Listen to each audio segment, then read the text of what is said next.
नमस्कार, स्वागत है आप सभी का। दूरदर्शन समाचार आप देख रहे हैं और देश दुनिया की ताजा तरीन खबरों को लेकर हाजिर हूं मैं कृतिका। अगले आधा घंटे में हम जानेंगे देश दुनिया से जुड़ी तमाम बड़ी और छोटी खबरें, लेकिन बुलेटिन की शुरुआत करेंगे अहम सुर्खियों के साथ।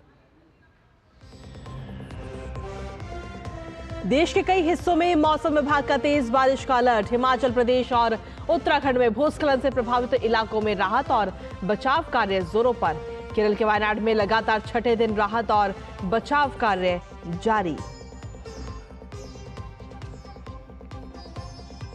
भाजपा का प्रतिनिधिमंडल आज करेगा अयोध्या का दौरा। गैंगरेप की पीड़िता और परिवार से करेगा मुलाकात। राज्यसभा सांसद बाबूराम निषाद और नरेंद्र कश्यप पार्टी नेतृत्व को सौंपेंगे रिपोर्ट। केंद्रीय गृह मंत्री अमित शाह आज चंडीगढ़ में मणिमाजरा जलापूर्ति परियोजना का करेंगे उद्घाटन। 3 नए आपराधिक कानूनों से जुड़ी पहलों की भी करेंगे शुरुआत।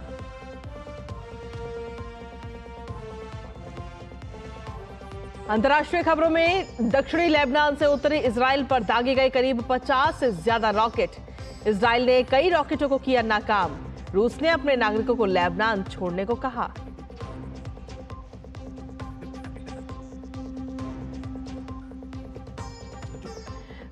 सोमालिया में होटल पर आतंकी हमले में 37 लोगों की मौत, 212 घायल। आतंकी संगठन अल शबाब ने हमले की ली जिम्मेदारी।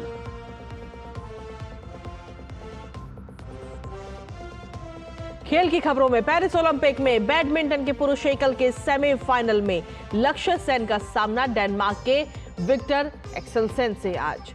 हॉकी के क्वार्टर फाइनल में भारत का ग्रेट ब्रिटेन से मुकाबला।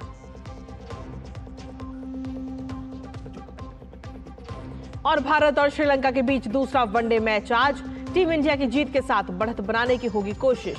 3 मैचों की सीरीज का पहला मैच हुआ था टाई।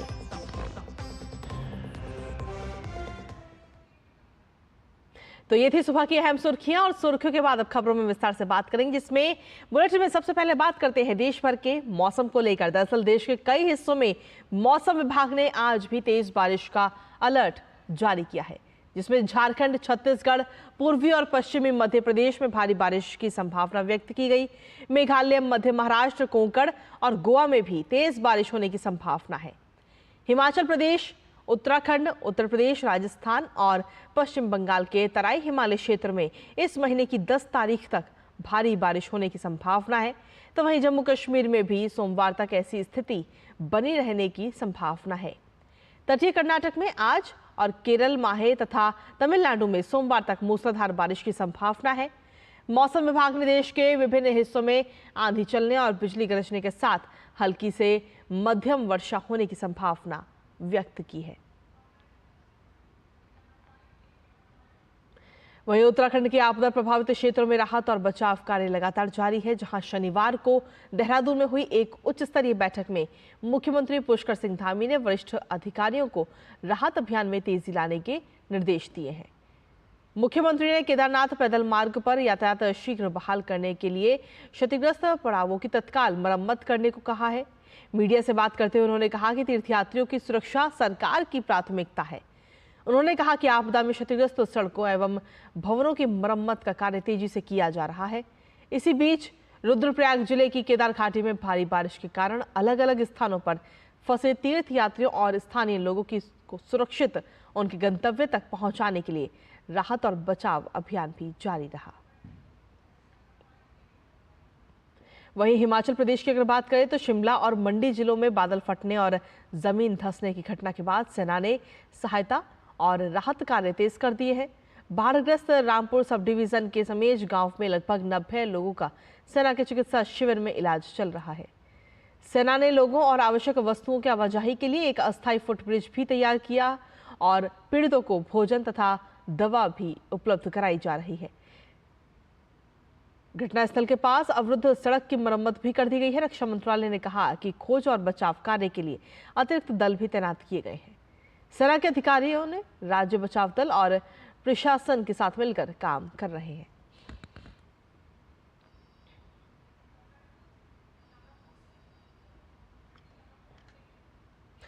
और वहीं अगर केरल की बात करें तो वायनाड में हुए भीषण भूस्खलन के बाद लगातार छठे दिन भी राहत और बचाव कार्य जारी है। सेना, राष्ट्रीय आपदा मोचन बल और अन्य एजेंसियां प्रभावित क्षेत्र में शवों की तलाश कर रहे हैं। सोचीपारा में फंसे 2 लोगों को वायुसेना के हेलीकॉप्टर द्वारा चूरलमाला लाया गया, जहां से उन्हें इलाज के लिए नजदीकी अस्पताल में भर्ती कराया गया है। इसी बीच कल शाम गाजियाबाद के हिंडन एयरपोर्ट से वायुसेना का रडार युक्त AN-32 विमान कालीकट पहुंचा। राज्य सरकार ने प्रभावित क्षेत्र में खोज अभियान में तीव्रता लाने के लिए रडार उपकरणों की मांग की थी।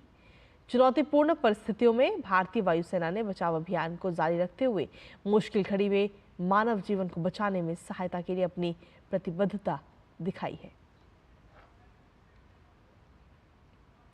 वहीं भारतीय जनता पार्टी का प्रतिनिधिमंडल अयोध्या रेप पीड़िता के परिवार से मुलाकात के लिए आज अयोध्या जाएगा।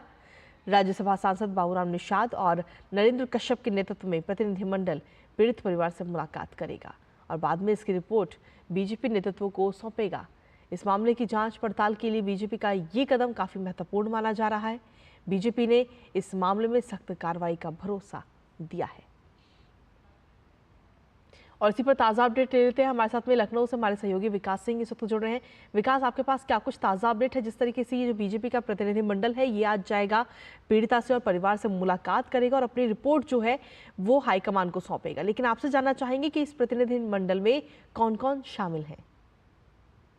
बिल्कुल, बाबूराम निषाद इस प्रतिनिधिमंडल में शामिल हैं। इसके साथ साथ प्रदेश सरकार में पिछड़ा वर्ग मंत्री नरेंद्र कश्यप इस प्रतिनिधिमंडल में शामिल होंगे, जो तकरीबन 12 बजे अयोध्या पहुंचेंगे और वहां पर पीड़ित परिजन से मुलाकात करेंगे। और मुलाकात के बाद पूरी जो स्थिति है, अब तक जो परिवार ने झेला है, क्या कुछ चाहता है वो, क्या कुछ उसकी डिमांड है, किस तरीके से उसने यातनाएं झेली हैं, उन सब का ब्यौरा अपने केंद्रीय शीर्ष नेतृत्व तक पहुंचाएगा। निश्चित रूप से भारतीय जनता पार्टी इस पर काफी ज्यादा गंभीर है। हमने देखा था इस मामले पर प्रतिनिधि मंडल तो आज आ ही रहा है। इससे पहले मुख्यमंत्री योगी आदित्यनाथ ने पीड़ित परिजन से मुलाकात की थी।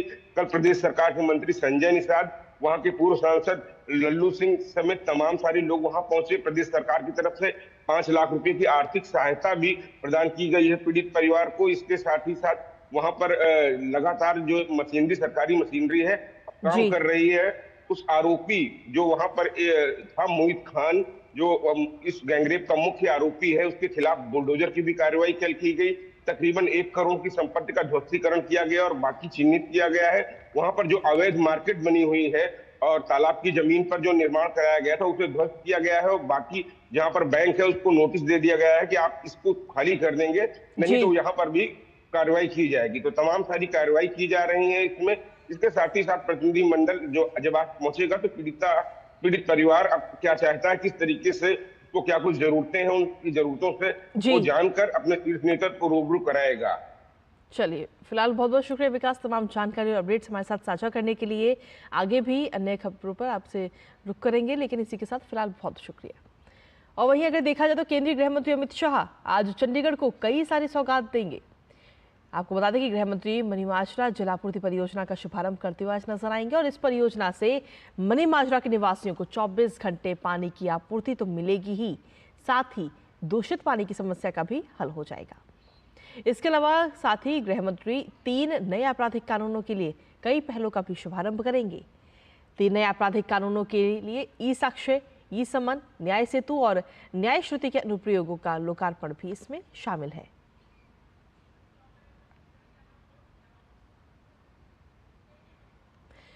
भारतीय अंतरिक्ष अनुसंधान संगठन के चेयरमैन एस सोमनाथ ने भारत के महत्वाकांक्षी चंद्रयान 4 मिशन को लेकर एक बड़ी जानकारी दी है। उन्होंने शनिवार को सोशल मीडिया प्लेटफॉर्म पर एक प्रश्नोत्तर सत्र में भारत के पहले मानव अंतरिक्ष मिशन यानी गगनयान के तहत 4 एस्ट्रोनॉट्स को अंतरिक्ष में भेजने की योजना पर कहा कि इस अभियान से पहले चुने गए 4 गगन यात्रियों में से एक प्रमुख यात्री को अमेरिकी स्पेस एजेंसी नासा की मदद से इंटरनेशनल स्पेस सेंटर की उड़ान में भेजा जाएगा।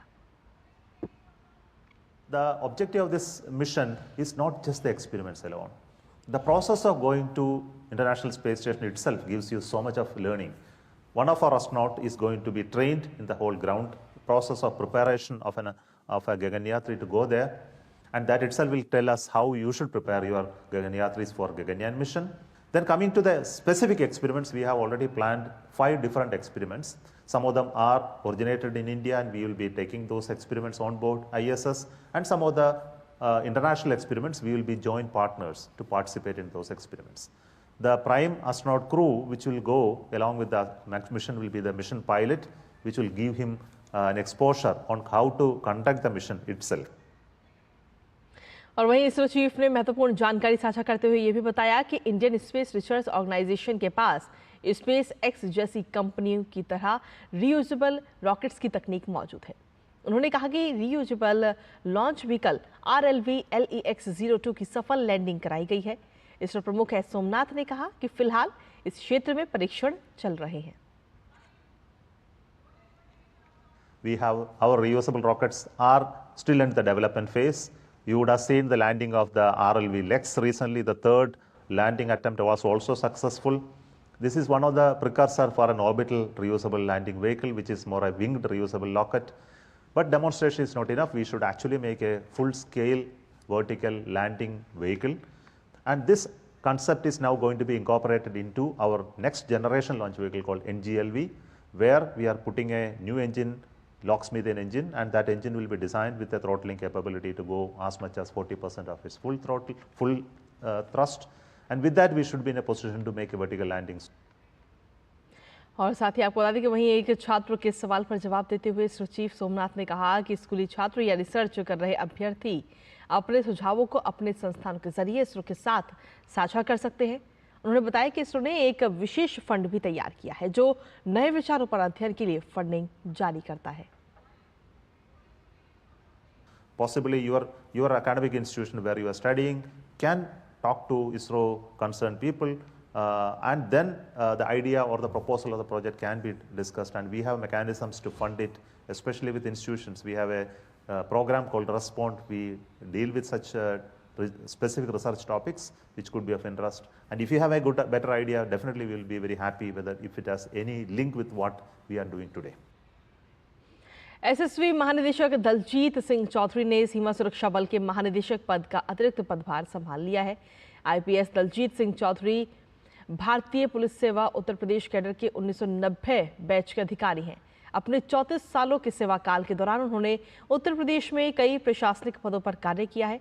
उन्हें 2017 से केंद्रीय प्रतिनियुक्ति पर आईटीबीपी में एडीजी और सीआरपीएफ में एसडीजी के रूप में सेवा करने का भी सौभाग्य मिला है। मशहूर भरतनाट्यम कलाकार यामिनी कृष्णमूर्ति का शनिवार को दिल्ली के अपोलो अस्पताल में निधन हो गया। वो 83 वर्ष की थी। कृष्णमूर्ति उम्र संबंधी समस्याओं से पीड़ित थीं और पिछले 7 महीनों से आईसीयू में भर्ती थीं। कृष्णमूर्ति का पार्थिव शरीर रविवार को उनके संस्थान यामिनी स्कूल ऑफ डांस में लाया जाएगा।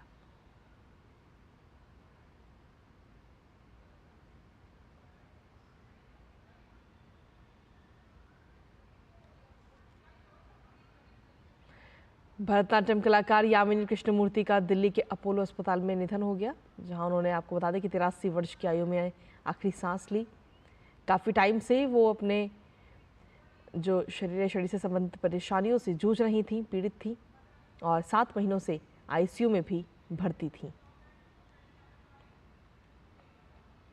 और खबरों का सिलसिला डीडी न्यूज़ पर यूं ही लगातार जारी। फिलहाल वक्त एक छोटे से ब्रेक का, आप बने रहिए हमारे साथ। वाली भोली भाली मेहनत वाली असली तड़के वाली, ये तो बड़ी समझदार बड़ी होशियार MDH के सही टेस्ट का असली taste MDH ginger garlic paste. मैं क्या जी सब जानते हैं, जहां दिखे मारियो अपना समझ के खा लियो। स्वाद से सबको दीवाना कर दे, दीवाना कर दे। पता का चाय, गजब का स्वाद। बात जब पीढ़ियों के लिए बनने वाले घर की हो तो जिम्मेदारी बड़ी हो जाती है। गैलेंट समझता है ये जिम्मेदारी। अब डबल एम रिब्स के साथ गैलेंट एडवांस TMT रीबार, निर्माण का रियल हीरो। वो मिस्टर विकास की फाइल आप पॉलिसी बाजार। मैम, आपका हेल्थ इंश्योरेंस क्लेम अप्रूव हो गया है। अब आप सर को घर ले जा सकती हैं। क्लेम के टाइम पे हमेशा आपकी हेल्प को तैयार। पॉलिसी बाजार, 1 करोड़ का हेल्थ इंश्योरेंस सिर्फ 390 रुपए महीने से शुरू। सुरक्षा की गारंटी हर चीज में जरूरी है, चाहे वो मुश्किल स्टंट हो या अच्छी फसल। इसलिए ले आइए IIL के ट्रैक्टर ब्रांड का शिनबार। जो देता है सुंडी और ट्रिप से सुरक्षा की गारंटी। और ब्रेक के बाद एक बार फिर से स्वागत आप सभी का। खबरों में आगे बढ़ते हैं। स्कूली बस्ते का बोझ कम करने के बाद शिक्षा मंत्रालय ने अब बच्चों को बगैर बस्ते के साल में 10 दिन स्कूल आने की पहल की है। मंत्रालय ने इसको लेकर दिशा निर्देश भी जारी किए हैं, जिसमें कक्षा 6 से लेकर कक्षा 8 तक के पढ़ने वाले बच्चों को बैगलेस दिवस के दौरान उनके व्यक्तित्व और कौशल विकास से जुड़ी गतिविधियों से जोड़ा जाएगा। इस पहल का मकसद बच्चों को पढ़ाई के बोझ से राहत देना और उन्हें अलग अलग जीवन कौशल से अवगत कराना है। आइए देखते हैं इसी पर आधारित हमारी ये खास रिपोर्ट। योगाभ्यास कर रहे ये छात्र हैं दिल्ली के गोल मार्केट स्थित पीएम श्री केंद्रीय विद्यालय के। शिक्षा मंत्रालय ने हाल ही में कक्षा 6 से कक्षा 8 के बच्चों के लिए बैगलेस दिवस से संबंधित दिशा निर्देश जारी किए हैं, जिसके तहत छात्र योग के अलावा व्यक्तिगत विकास की अन्य गतिविधियों में हिस्सा ले रहे हैं। राष्ट्रीय शिक्षा नीति 2020 की सिफारिशों के आधार पर शिक्षा मंत्रालय ने स्कूलों के लिए ये गाइडलाइंस जारी किए हैं, जिसका मकसद छात्रों पर कॉपी किताब का बोझ कम कर आनंदपूर्ण, व्यावहारिक और तनाव रहित पठन पाठन का माहौल तैयार करना है। इसके मुताबिक 6ठी से 8वीं कक्षा के छात्रों को 10 दिन बिना बैग के स्कूल जाना होगा, जिस दौरान वे व्यक्तिगत और कौशल विकास से जुड़ी विभिन्न रचनात्मक गतिविधियों में हिस्सा लेंगे। Idea behind this concept is to reduce the boundaries between the bookish knowledge and application of the knowledge. So it will also lead to the exposure of children to different multi-skill activities like carpentry, games, music, dance, art and craft, different hobbies. किताबों से निकल बच्चों को जीने का ढंग सिखाना है, कुदरत के रंग से इन्हें अपना इंद्रधनुष बनाना है, फूलों की डाली कलम हो, तख्ती धरती माता हो, विशाल अंबर में राज छुपे हैं, ये इन्हें समझाना है। छात्रों को अलग अलग जीवन कौशल यानी लाइफ स्किल्स से अवगत कराने के मकसद से NCERT ने 10 दिनों के बैगलेस पीरियड से जुड़े दिशा निर्देश जारी किए हैं। इन दिनों में शिक्षक छात्रों के लिए विभिन्न इंडोर और आउटडोर गतिविधियां आयोजित करेंगे। इनमें pottery making, carpentry, toy making, sandwich making, music, dance, बागवानी, योग और खेलकूद से जुड़ी गतिविधियां शामिल हैं। आजकल जो हो रहा है कि बच्चे पढ़ रहे हैं लेकिन स्किल डेवलप नहीं हो पा रही उनकी, तो इन बैगलेस एक्टिविटी के द्वारा बच्चों की स्किल डेवलप होंगी, इसका ये फ़ायदा है। Cooking without fire was one of the important events in the occasion bagless days, which encourages students to explore the culinary dishes and also make them without using fire.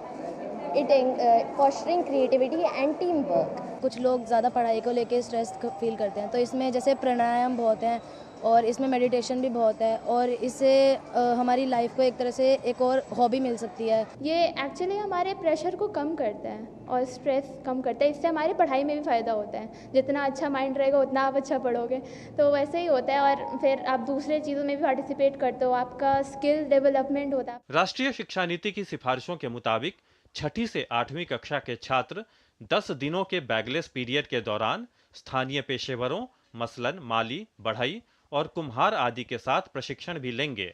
छात्रों पर पढ़ाई के बोझ को कम करने और उन्हें कौशल विकास से जुड़ी विभिन्न गतिविधियों से जोड़ने की दिशा में शिक्षा मंत्रालय की ये एक बेहद सराहनीय पहल है।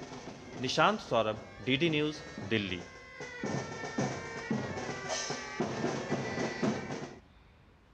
और चलिए इसी के साथ अब खबरों में आगे बढ़ेंगे, जहां केंद्रीय मंत्री और लोक जनशक्ति पार्टी रामविलास के अध्यक्ष चिराग पासवान ने सुप्रीम कोर्ट के द्वारा SC/ST पर दिए गए फैसले का विरोध किया है। उन्होंने कहा कि जिस तरीके से सुप्रीम कोर्ट का फैसला आया है उससे हमारी पार्टी बिल्कुल सहमत नहीं है। उन्होंने कहा कि इस संबंध में पुनर्विचार याचिका दाखिल की जाएगी।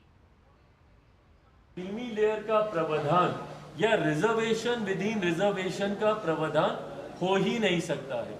इसीलिए मैं और मेरी पार्टी लोक जनशक्ति पार्टी इससे असहमति रखती है और इसीलिए हम लोगों ने पुनर्विचार याचिका सुप्रीम कोर्ट में हम लोग आने वाले दिनों में हम लोग दाखिल करने हैं। और चलिए अब रुक कर लेते हैं अंतर्राष्ट्रीय खबरों का, जहां दक्षिणी लेबनान से उत्तरी इजराइल पर करीब 50 से ज्यादा रॉकेट दागे गए, तो वहीं इजराइल के आयरन डोम मिसाइलों ने कई लेबनानी मिसाइलों को नष्ट कर दिया। इसी बीच हिजबुल्लाह ने पश्चिमी गैलीली में इजरायली ठिकानों पर कत्यूशा मिसाइलें दागने के साथ ही अल रहेब, अल मर्ज, बयाद, ब्लिटा और अल समाका के ठिकानों को भी अपना निशाना बनाया। आपको बता दें कि इजराइल ने एक हमले में हिजबुल्लाह के शीर्ष कमांडर फुआद शुक्र को मार गिराया है। अपने शीर्ष कमांडर फुआद की मौत के बाद हिजबुल्लाह बौखला गया और इजराइल के खात्मे के लिए निर्णायक युद्ध लड़ रहा है। रूस ने अपने नागरिकों को लेबनान छोड़ने को कहा है।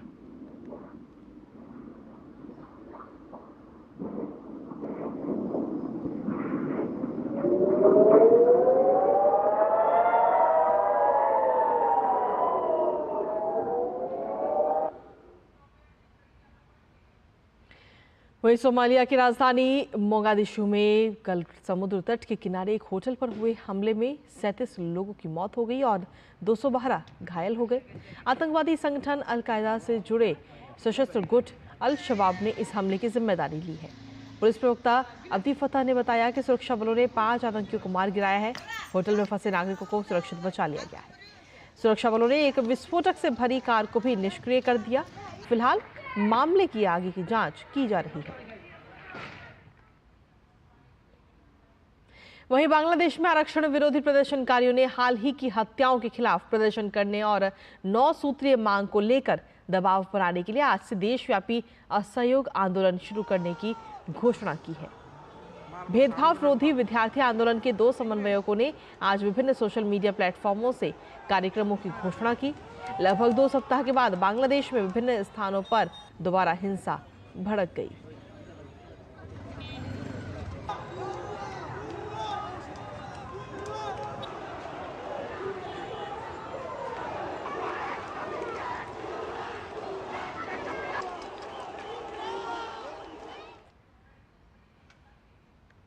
और चलिए खबरों में आगे बढ़ते हुए बात कर लेते हैं अब खेल से जुड़ी तमाम खबरों की, जहां पेरिस ओलंपिक में आज बैडमिंटन के पुरुष एकल में भारतीय शटलर लक्ष्य सेन सेमीफाइनल मुकाबला खेलेंगे। डेनमार्क के विक्टर एक्सेल्सन से लक्ष्य सेन का मुकाबला होगा। विक्टर फिलहाल वर्ल्ड रैंकिंग में दूसरे नंबर पर है और वो 2 बार विश्व चैंपियनशिप जीत चुके हैं। उधर लक्ष्य सेन रैंकिंग में 22वें स्थान पर हैं।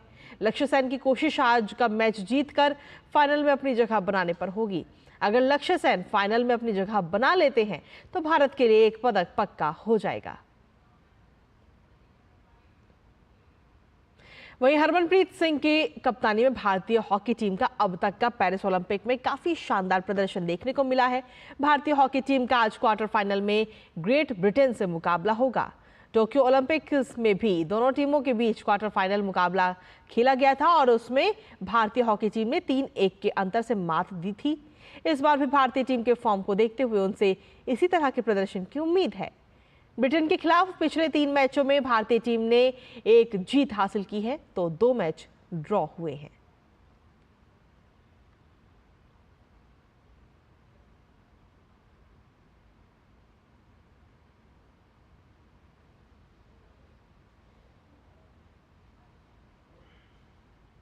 तो भारतीय हॉकी टीम का पेरिस ओलंपिक में काफी शानदार प्रदर्शन अभी तक देखने को मिला है और हॉकी के क्वार्टर फाइनल में आज भारत का जो सामना है वो ग्रेट ब्रिटेन से होने वाला है, जिसको लेकर सभी की निगाहें इस मैच पर आज टिकी रहेंगी। और वहीं अगर क्रिकेट की बात करें तो भारत और श्रीलंका के बीच दूसरा वनडे मैच आज खेला जाएगा और ये मुकाबला कोलंबो में खेला जाएगा।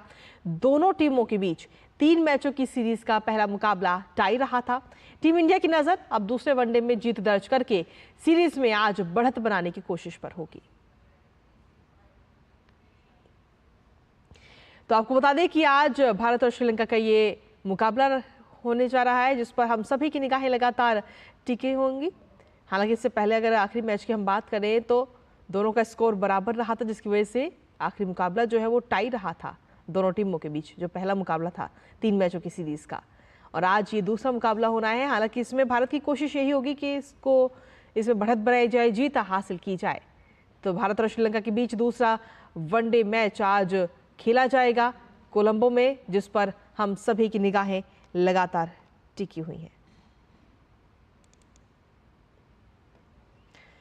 तो दोनों टीमों के बीच 3 मैचों की सीरीज का पहला मुकाबला टाई रहा था और टीम इंडिया की नजर अब दूसरे वनडे में जीत दर्ज करके सीरीज में आज बढ़त बनाने की कोशिश पर होगी।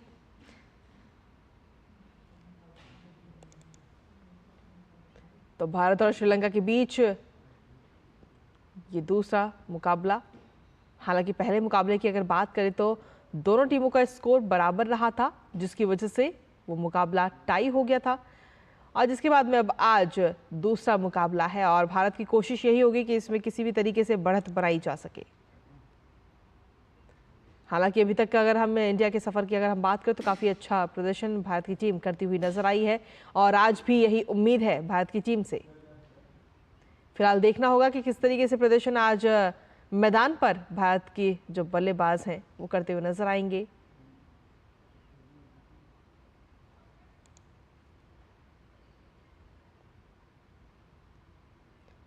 तो दोनों टीमों के बीच पहला मुकाबला टाई रहा था और अब आज दूसरा मुकाबला खेला जाएगा।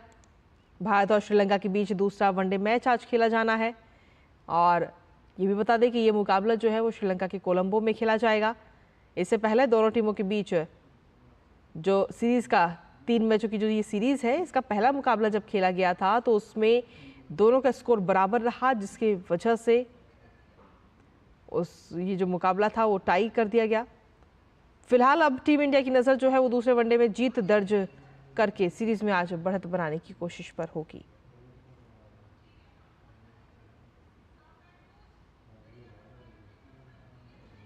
और इसी बीच चलिए सीधा रुख कर लेते हैं इस वक्त की बड़ी खबर का। आपको बता दें कि इस वक्त की बड़ी खबर आ रही है जहां एक्सप्रेसवे पर एक हादसा इस वक्त सामने आया है। आगरा लखनऊ एक्सप्रेसवे पर यह बड़ा हादसा इस वक्त सामने आया है। तो इस वक्त की सुबह की ये दुख भरी खबर इस वक्त सामने आई है। कार और डबल डेकर बस के बीच ये टक्कर हुई है और ये हादसा हुआ है। आपको बता दें कि इस हादसे में 7 लोगों की मौत होगी, साथ ही कई लोग जख्मी भी इस हादसे में बताए जा रहे हैं। आगरा लखनऊ एक्सप्रेसवे पर यह बड़ा हादसा हुआ है। तो इस वक्त की सबसे बड़ी खबर आप तक पहुंचा रहे हैं। हादसे से जुड़ी हुई सबसे बड़ी खबर, जहां कार और डबल डेकर बस के बीच ये भीषण टक्कर हुई है और इस हादसे में 7 लोगों की मौत हो गई, साथ ही कई लोग जख्मी भी बताए जा रहे हैं। फिलहाल जो जख्मी है उन्हें अस्पताल पहुंचाने की कोशिश जल्द से जल्द। तो इस वक्त की सबसे बड़ी खबर आप तक पहुंचा रहे हैं। कार और डबल डेकर बस के बीच ये जोरदार भिड़ंत हुई है और इस हादसे में अभी तक 7 लोगों की मौत हो चुकी है, साथ ही कई लोग इसमें जख्मी भी बताए जा रहे हैं। हालांकि ये हादसा किस वजह से हुआ, इस हादसे के पीछे क्या कारण था, इसकी जानकारी अभी तक नहीं मिल पाई है। लेकिन आज सुबह सुबह आगरा लखनऊ एक्सप्रेसवे पर ये बड़ा हादसा हुआ है। एक कार और डबल डेकर बस के बीच ये भिड़ंत हुई है और इस हादसे में 7 लोगों की मौत हो गई, साथ ही कई लोग इसमें जख्मी भी बताए जा रहे हैं। आगरा लखनऊ एक्सप्रेसवे पर यह बड़ा हादसा आज सुबह सामने आया है। और इसी के साथ फिलहाल मेरे साथ इस बुलेटिन में इतना ही। बाकी देश दुनिया की तमाम खबरों के लिए आप देखते रहिए डीडी न्यूज़। नमस्कार।